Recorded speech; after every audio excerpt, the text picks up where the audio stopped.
ओम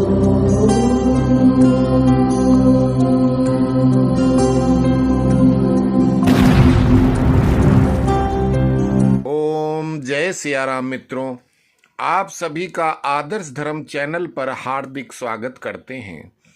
आज के व्याख्यान का विषय लिया है, क्या मध्यकालीन भक्त कबीरदास भगवान थे या एक भक्त? कबीरदास जो भगवान के निर्गुण स्वरूप की आराधना करते थे, किंतु कुछ कलयुगी ठग उस महान भक्त की भक्ति को अपने स्वार्थ में विधर्मी विदेशियों से धन लेकर हम बचे हुए सनातनी भाइयों को बांटकर विधर्मियों की संख्या बढ़ाने और इस देश से सनातनी संस्कृति को मिटाने के कुत्सित प्रयास में लगे हैं। सनातन धर्म में हजारों ग्रंथों, जिनको समय समय पर लाखों वर्षों में हजारों लोगों ने लिखा है, इसके पश्चात विधर्मी राक्षसों ने उन धर्म ग्रंथों को नष्ट भ्रष्ट किया है और पुनः हमारे पूर्वजों ने किसी तरह, कहीं किसी ने कुछ पाठ बचाया तो किसी ने अपनी याददाश्त से लिखवाया, बड़ी मेहनत से जोड़कर फिर से ग्रंथ लिखे गए, जो अलग अलग होते हुए भी उन सभी के सार तत्व एक ही हैं। ऐसे ठग जो संस्कृत भाषा का कख नहीं जानते, वो श्लोकों के गलत भावार्थ बताकर भोले भाले लोगों को बहकाकर अपने धर्म से विमुख करने में लगे हुए। ये तथाकथित तत्वदर्शी ढोंगी संत कबीर को भगवान ठीक वैसे जैसे चांद खान को साईं बाबा बनाने और फिर से प्रचार तंत्र से उनको भगवान बनाने में प्रयोग हुआ, वही कार्य ये तथाकथित लोग कर रहे हैं। सब कुछ जानते हुए जैसे हमारे समाज के बहुत सारे लोग क्षणिक सुख के लिए झूठी कहानियां सुनकर चांद खान की कब्र पर या अजमेर शरीफ में जाकर या विभिन्न अन्य कब्रों पे जाकर अपना मत्था रगड़ते हैं और अपने खुद के जन्मदाता, पालन पोषण करने वाले माता पिता को एक लोटा पानी भी नहीं पूछते हैं। उसी प्रचार तंत्र का सहारा लेते हुए विदेशी विधर्मियों से जो अकूत धन लेते हैं, उससे बहुत सारे कर्मचारी नियुक्त किए हुए हैं, जिनका काम सिर्फ उन ठग बाबाओं को दुनिया का सबसे विद्वान बताने का काम है। ये लोग खुद के चैनल, खुद के पेजों के साथ इनकी धृष्टता देखो, ये बिना बुलाए मेहमानों की तरह विभिन्न नाम बदलकर सोशल मीडिया पर सभी के चैनल, पेज, ग्रुप्स में जुड़ जाते हैं और फिर वहीं झूठ फेंकना शुरू करते हैं। श्लोकों के अनर्थ मनमाने तरीके से बताकर न सिर्फ हमारे ग्रंथों के शब्दार्थ बदल रहे हैं, बल्कि उस महान कवि, महान भक्त को परमात्मा भगवान बताकर उस पवित्र आत्मा को परलोक में भी रहना मुश्किल किया हुआ है। संत कबीर परलोक में कहते होंगे कि मैं तो खुद को ईश्वर परमात्मा राम की पत्नी हूं कहता था, किंतु इन कलयुगी ठगों ने तो मुझे ही भगवान बना डाला। अरे धूर्तों, मुझे इंसान ही रहने दो, मैं ईश्वर हूं यह तो मैंने कभी कहा ही नहीं, फिर ये झूठ बोलकर मेरा भी जीवन नारकीय क्यों बना रहा है? अरे मूर्खों, मैं तो कभी अवध से दूर गया ही नहीं, मेरी भाषा अवधी, हिंदी और मगही थी। हरियाणा तो कभी गया ही नहीं, ये हरियाणवी भाषा मेरी रचनाओं में कहां से आ गई? अरे मूर्खों, तुम कुछ भी बोलो, कुछ भी पाप करो तो अपने नाम से करो, मेरा नाम क्यों लगाते हो? मेरा नाम क्यों बदनाम करते हो? मेरे नाम से वो पद, वो दोहे जिनमें न मात्राएं हैं न तुकबंदी, वो तो मैं लिखवा ही नहीं सकता था। यह कार्य तो कोई ठग ही कर सकता है। हे मेरे भारतवासियों, मेरे बच्चों, मैं कबीरदास सिर्फ एक भक्त हूं, ईश्वर का भक्त, राम का भक्त, हरि का भक्त, परमात्मा का भक्त। मैं स्वयं कोई ईश्वर नहीं, मैं तो एक आम इंसान था, आप सबकी तरह कपड़े बुनने का काम करता था और मन ही मन ईश्वर का धन्यवाद करता था कि उसने मुझे मनुष्य जीवन दिया। कि मैं तो एक अनपढ़ व्यक्ति था, मैंने पद और दोहे बोले हैं, लिखे तो मेरे मित्रों ने थे। मेरे प्रत्येक पद और दोहे में मैंने खुद को एक असहाय बालक, राम की पत्नी, हरि की दासी, ईश्वर की दुल्हन कहकर उपासना की थी। अरे इन महा झूठे सेल्फ मेड तत्वदर्शी ठगों ने तो मुझे अक्षय कुमार की मूवी ओ माई गॉड की तरह मुझे ही गॉड का नाम देकर मेरे नाम पर लोगों को मूर्ख बनाकर मलाई चाट रहे हैं। मैंने खुद को ईश्वर कभी नहीं कहा और न मैं ईश्वर क्या ईश्वर का एक अंश भी नहीं था। मुझसे बड़े बड़े कवि तुलसीदास, सूरदास, मीराबाई, रविदास एक से बढ़कर एक उस काल में हुए, लेकिन हम सब सिर्फ भक्त थे, इसलिए हमारे उस समय को भक्ति काल कहा जाता है। आज मैं उन भटके हुए लोगों के लिए संत कबीर दास का एक अर्थ भावार्थ के साथ पद प्रस्तुत कर रहा हूं, जो हिंदी के महान विद्वान शिक्षाविद डॉक्टर श्याम सुंदर दास द्वारा 1928 में संग्रहित कबीर ग्रंथावली से लिया गया है। और इस पद को सुनकर उसके भावार्थ को समझकर सभी लोगों को, हम सनातनी लोगों को आपस में बांटने के लिए विदेशी धन के प्रयोग से ठगों द्वारा फैलाया जा रहा ये झूठ मकड़ जाल समझ में आ जाना चाहिए कि कबीर तो एक अनपढ़ किंतु परम बुद्धिशाली कवि और भगवान के परम भक्त मात्र थे। वो कोई ईश्वर नहीं, वो भगवान नहीं, भगवान के करोड़ों भक्तों में से एक भक्त थे। तो प्रस्तुत है उनका एक पद जो स्वयं कह रहा है कि कबीर राजा राम जी के भक्त थे, हरि अर्थात विष्णु अर्थात परमात्मा के भक्त थे।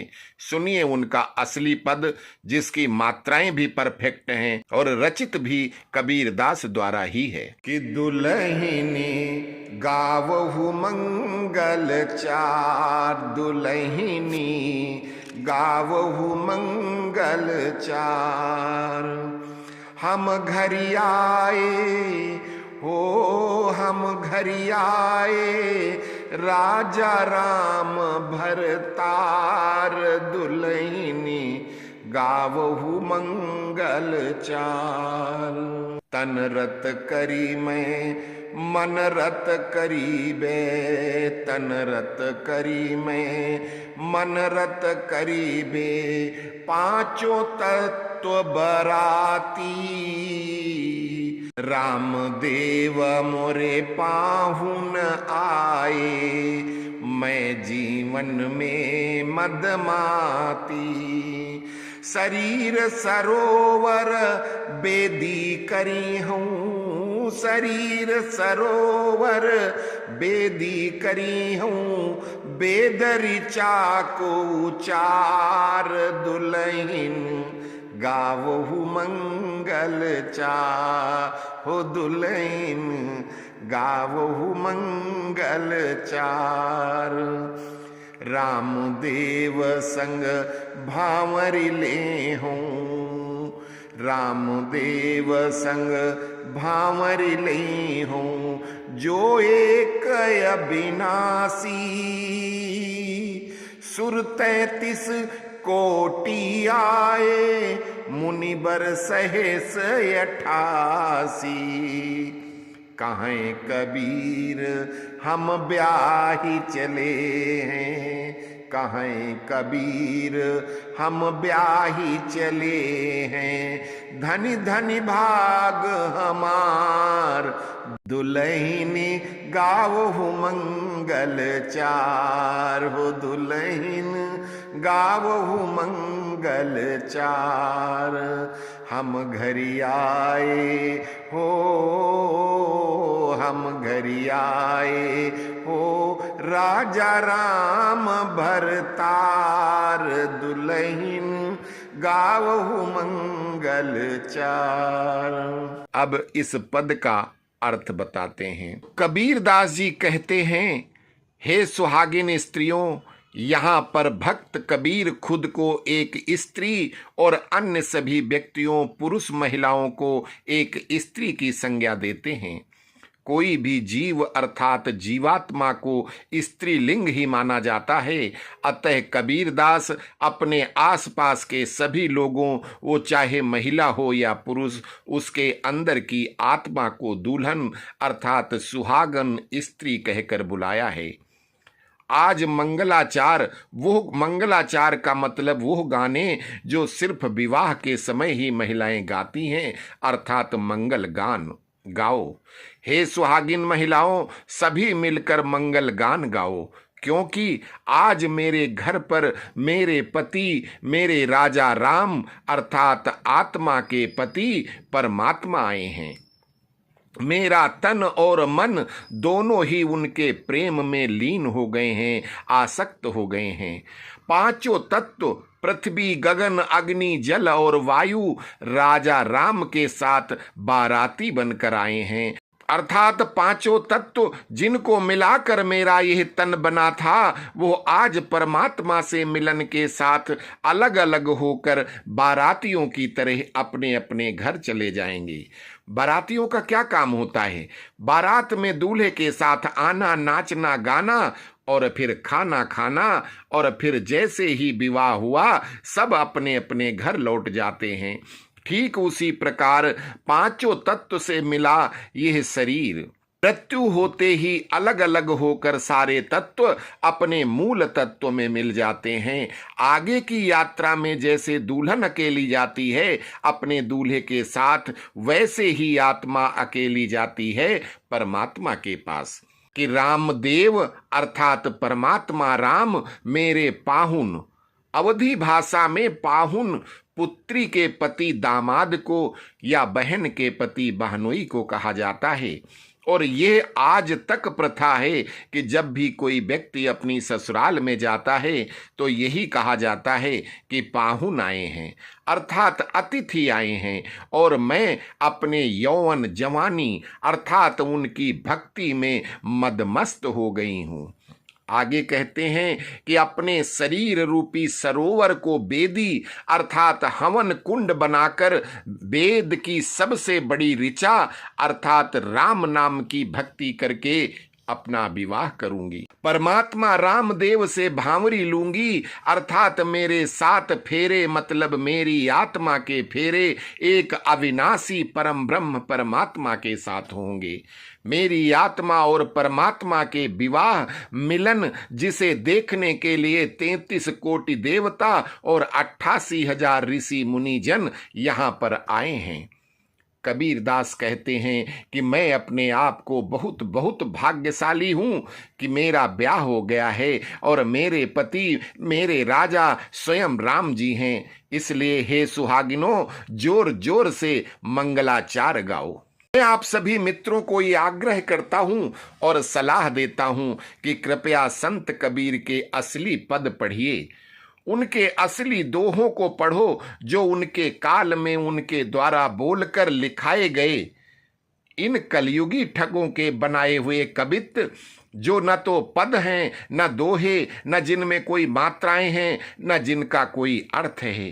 कहीं की ईंट कहीं का रोड़ा जोड़कर भानुमती का कुनबा जोड़ रहे हैं। आप लोगों को बरगलाने का काम किया जा रहा है। संसार में एक से एक बढ़कर संत हुए हैं और आगे भी होते रहेंगे। ये संसार चक्र है। याद रखिए, कोई संत कोई महात्मा कभी अपना प्रचार नहीं करता और न धन के पीछे भागता है। उसको तो सिर्फ ईश्वर की भक्ति से मतलब होता है। वो हमेशा ईश्वर के गुणगान करता है और वही गुणगान करने की हम सभी को शिक्षा देता है। ऐसे लोग संत नहीं होते, ठग होते हैं जो प्रचार तंत्र से खुद को संत, बापू, आचार्य, शास्त्री, तत्वदर्शी आदि फर्जी डिग्री लगाकर संबोधित कराते हैं। कबीर दास जी कि किसी भी पद में एक जगह कोई दिखा दे कि उन्होंने कहा हो कि वो ईश्वर हैं या ईश्वर के पुत्र हैं या ईश्वर के सबसे बड़े भक्त हैं। उन्होंने सिर्फ ये बताया कि वो सिर्फ परमात्मा की भक्ति करते हैं और तुम सब भी सिर्फ परमात्मा की भक्ति करो। तो उम्मीद करता हूं कि झूठे सेल्फ मेड तत्वदर्शी बाबा के चेले जो इन झूठे प्रचार से सच्चे रास्ते से भटककर ढोंगी बाबा को बड़ा ज्ञानी और कुछ तो भगवान मानते हैं, खुद सोचेंगे, समझेंगे और सही रास्ते सनातन धर्म के सिद्धांतों को जानेंगे और बजाय मुझे उन ठगों से दीक्षा दिलवाने की सलाह देने के उनसे कहेंगे कि संत कबीरदास के किसी एक पद का सही भावार्थ तो पहले बता दो। मेरे भटके हुए मित्रों, खुद सनातन परंपरा और एक ईश्वर पर विश्वास रखते हुए ऐसे ठग बाबाओं के चक्कर में न पड़कर ईश्वर की भक्ति करो। आप अपनी गाढ़ी कमाई में से इन ठगों को एक पैसा भी मत दो। अगर दान करना भी पड़े तो किसी बेसहारा बुजुर्ग, किसी बेसहारा बच्चे, किसी उस व्यक्ति की मदद करो जिसके पास धन की कमी के कारण उसके किसी बच्चे का इलाज नहीं हो पा रहा है। वहां भी मदद करने से पूर्व अच्छे से जान लो कि वह भी तो कोई ठग नहीं है। इलाज में डॉक्टर की फीस, दवाई, फल आदि दो, किसी को कैश नहीं। भीख में खाना, फल आदि दो, पैसे नहीं। ईश्वर आपकी कमाई में बरकत देगा। इन ठगों को पैसा देकर अपना इस लोक में और परलोक में सिर्फ पाप कमा रहे हो। इसके बाद फिर भी कोई शंका बाकी रह जाए तो बताना। हम भक्त कबीरदास की जन्म से लेकर मृत्यु तक के बहुत सारे असली पद और दोहे व्याख्या और विस्तार के साथ समझाएंगे। पौराणिक कथाओं में जबरदस्ती कबीरदास को जोड़ने वाली झूठी कथाओं द्वारा लोगों को भ्रमित करने वाले बाबा जी को बोलो कि कबीरदास जी के किसी एक पद की सही सही व्याख्या, उस पद का अर्थ तो बता दो पहले। तत्व और तत्वदर्शी जनता बता देगी।